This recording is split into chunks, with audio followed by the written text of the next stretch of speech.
माँ, आज आप बहुत शांत हैं। आपकी तबीयत अच्छी नहीं है क्या?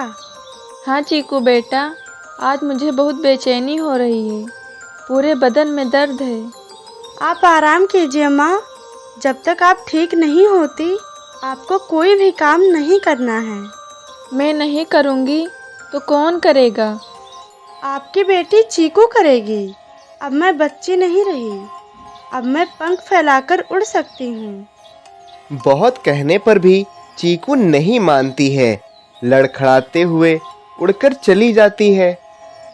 कुछ देर बाद जब चीकू वापस आती है तो वह देखती है उसकी माँ अब इस दुनिया में नहीं रही। चीकू चिड़िया बहुत रोती है। माँ, मुझे माफ़ कर दो।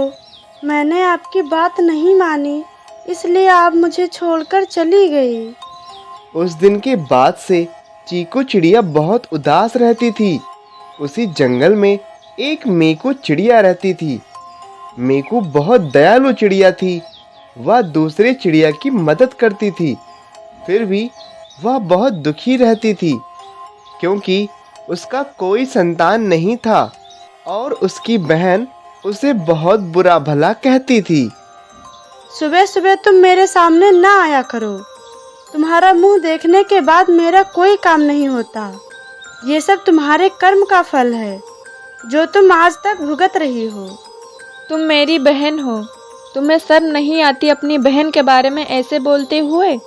तुम्हें अपनी बहन से प्यार से बात करके उसका दुख बांटना चाहिए था, लेकिन तुम उसे और दुखी कर रही हो। मीकू वहां से उड़कर एक पेड़ पर बैठकर रोने लगी।